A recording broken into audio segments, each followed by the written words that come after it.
censure my presentation when I have produced the evidence to show that this is still in circulation in Switzerland, which I admit is not part of the EU, but that doesn't matter here. It's being used as the test bed to see how far they can push it.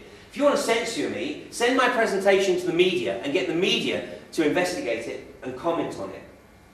But I kid you not, my prognosis is that, again, in the next 15, 20, 25 years, we're going to see the age of consent reduced, we're going to see effectively sexual abuse of children treated by the law as though it's just the equivalent of a speeding ticket or a parking ticket. It is totally outrageous, but the objective is far beyond that. It's the breakdown of the family unit. And as I'm sure any of you have had the misfortune to come into contact with people who have suffered abuse at the hands of family, and we know that a lot of child abuse unfortunately often occurs within either not necessarily the immediate family, but in the surrounding family. Those people find it very, very difficult to establish long-term relationships. And this is effectively what they're, in my opinion, trying to achieve. This has been an issue, obviously, that has been discussed in Ireland. It says this was from an article in the Irish media yesterday. There is clearly no justification left for the claims of certain extreme groups that abortion could be forced on us by the EU. That is totally wrong. That is an out-and-out lie. And if the person who wrote that wrote it with honest intent, then the guy really hasn't done any research. Because guarantees are not addressed in any way, shape or form by the Treaty of Lisbon. And let's look at past history. Denmark thought it had established a number of guarantees in its negotiations with the EU. Every single one of those guarantees has been completely thrown away now. And you have a situation very recently where a Swedish MEP was trying to force abortion on Ireland. Because what she was trying to do was establish the framework for harmonisation. If the Treaty of Lisbon goes through, I think abortion will be one of the first things to suffer in Ireland's self-determination. Probably less than 5 years, 10 at the most. Here is certainly a more honest, in my opinion, or certainly a more informative ad that appeared, I think this is in the Irish Daily Mail, half page here by Trust EU assurances, question mark. And this at least was informative. And I think this defines for me the fundamental difference between the Yes campaign, which is based on the type of crap that appeared in the Sun, even though that should have come from an organisation that was supposed to be impartial, and people who are actually trying to educate the voters. And as I say, don't take anything I say at face value, and I absolutely and unequivocally respect the right of the Irish people for their self-determination. So, I mean, if it does go with a yes vote, then absolutely, we'll respect that. But what we perceive, the rest of Europe hasn't had the opportunity to make a vote because we didn't have any Raymond Crotties. Ireland is unique to have such a guy who had the vision to see what was coming. This is from the Irish Democrat. It said the Supreme Court upheld Crotty. People owe it to him, therefore, that all new EU treaties transferring further slices of sovereignty to Brussels must be put to popular referendum in Ireland. A huge democratic achievement for one public-spirited citizen to bring about. In my opinion, a complete understatement. And then this I picked up from somebody who posted on the web. It said, the Lisbon conmen must wish Mr. Raymond Crotty was never born. But just remember, and let's maybe get this name out into the wider arena. If the vote does go to a no vote on Friday week, it will be Raymond Crotty that everybody has to thank. George Bush made this observation at a dinner 2 months after he was sworn in on the White House lawn in 2001. He was talking to a gathering of journalists, prostitutes in the media. He said, you can fool some of the people all of the time, and those are the ones you concentrate on.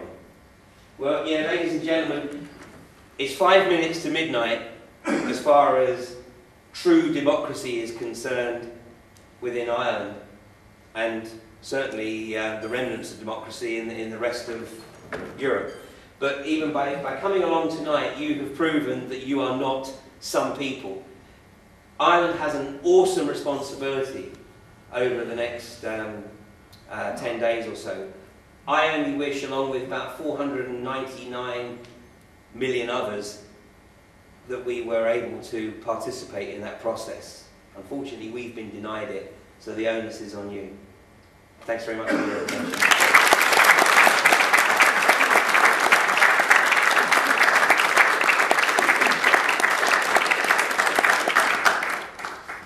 I think we've got some time for questions, so questions or comments? Can I just ask what you know about, say, Rupert Murdoch or those who do own the newspapers? Because we seem to have such a mix in some papers of pro-Lisbon or you know, some stories about what Blair is really like or some of these people, so which is which? Yeah. Well, I mean, yeah, Murdoch is a globalist, there's no question about that.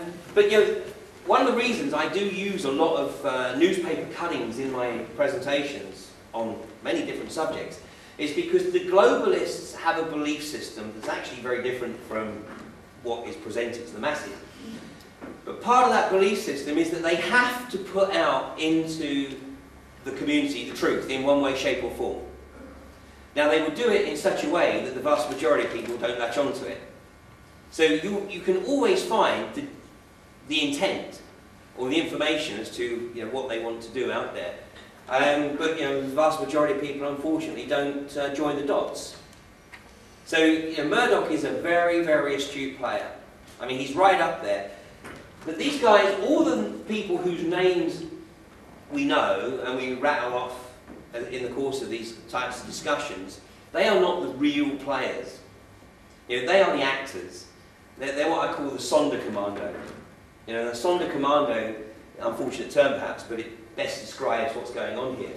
But the Sonderkommando was established by the Germans, the Nazis, and when they were setting up the Jewish ghettos, they didn't want to have to take responsibility for the day-to-day running of the ghettos. So what they did was they actually appointed members of the Jewish community to effectively manage the rest of the Jewish community, and they rewarded them by, you know, better accommodation, better food, a bit more perceived liberty, etc., etc. Well, that's what we've got with all the players. You know, with the Shaneys, the Rumsfelds, all the guys on the Project for a New American Century team, the Blair, I mean, Brown's so far down the pecking order it doesn't even matter, but you know, the Sarkozys, the Merkels, these are the players. And of course they are extremely well rewarded. I mean, Blair has become a millionaire many times over since leaving Downing Street. You know, Al Gore, the official information about his personal finances stated that when he left office as Vice President, and of course he lost the election to George Bush, his personal wealth was $2 million US. But now the guy is a billionaire.